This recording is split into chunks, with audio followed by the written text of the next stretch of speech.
Africa Media Live TV. Kindly subscribe to our YouTube channel to get updated on the trending gist, latest news all over the world. Like our page, subscribe, and share with friends. Thank you. Olaiya aka Brother Jacob. Brother Jacob ti wá di alákọ̀wé báyìí. My name is now alákọ̀wé. Ẹ rí pé olórúkọ púpọ̀ ni mí. Ẹ má bínú, mo try láti fi kíní ṣe kó lè wọlé dáadáa. Yes. Ǹjẹ́ bá wa sọ̀rọ̀ nípa eré alákọ̀wé? Kí ni nǹkan tí ó mú script jáde gbogbo tí ẹ tí wá wò pé ẹ kẹsàn-án ní alákọ̀wé àti kí làwọn nǹkan tó wà ní eré ìlú? Mo kàn dé ìlú kan lọ́jọ́ kan, mo wá rí wípé nínú ìlú yẹn kò séèyàn kankan tó kàwé ń bẹ̀.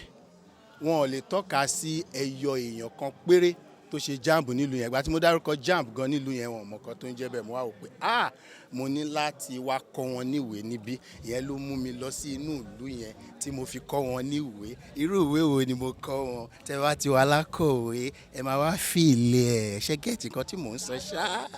Alákọ̀wé is a fantastic movie that you will all love. Wait for it, guys. Thank you. Látara nǹkan tẹ́ sọ sí kí wá ló kí lẹ rò nípa casting àwọn èèyàn tó bá yín kópa nínú sinimá láti deliver nǹkan tẹ́ yín rí. Tí ó bá ti di pé adé ibi ká cast, mo máa wà very careful gan because when you have good story and you don't have good actors that can give that script good interpretation, irọ́ ni òfò ni o. So ẹ ní láti lọ wá àwọn actors gidi tí wọ́n máa lè interpret ẹ̀ dáadáa, which I did, and inú mi dẹ̀ dùn wípé inú mi dùn sí nǹkan tí mo padà rí at the end of the day, at the end of the movie. I'd like to ask you, you've been putting so much effort and so much work into other people's job. Can you say you enjoy the same energy as regards your own job? Mo kọ́kọ́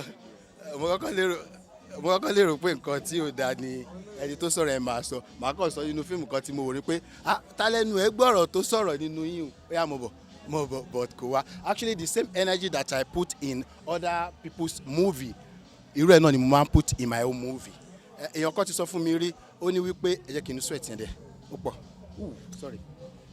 No, just The same energy you put in people's movie, just like the way your own movie, do they give back the energy you give into people's movie? Do your fellow actors give you that same energy, the support you normally give to people when you're featuring their movie? Do you enjoy the same energy from them? Of course, because we love ourselves so much in the movie industry and we always support ourselves. So that is what I say. Same energy that I put in people's movie, that is the same energy they put in my movie, which I love, which I appreciate. Thank you, lovers. Thank you, colleagues. Okay, ẹ bá wa sọ nípa casting.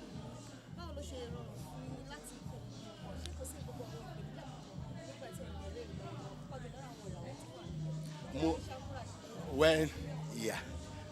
wà? When it comes to kí èèyàn kó crew jọ, mo dàbí coach ni mo dàbí football coach.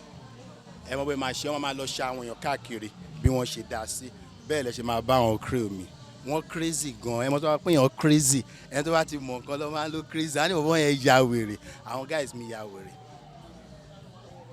Kí lẹ tún fẹ́ béèrè?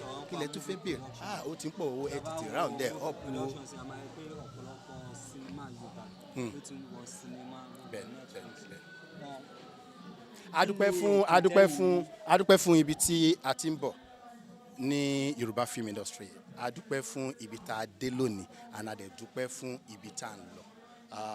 Láì tí ì sọ, tí bá sọ àwọn films wa tí wọ́n ti wọ Netflix, tí wọ́n ti wọ Prime Video, inú yín gangan máa dùn. Mi tẹ̀ ní mention ẹ̀ tẹ́ fi máa mention ẹ̀ fúnra yín, and a dẹ̀ ṣì ń bọ̀ bẹ́ẹ̀ lágbára Ọlọ́run torí àdúró ojoojúmọ́ là ń ṣiṣẹ́ takuntakun. Ọlọ́run á wà pẹ̀lú wa. Thank you, thank you, thank you. I love you all. Africa Media Live TV. Kindly subscribe to our YouTube channel to get updated on the trending gist, latest news all over the world. Like our page, subscribe, and share with friends. Thank you.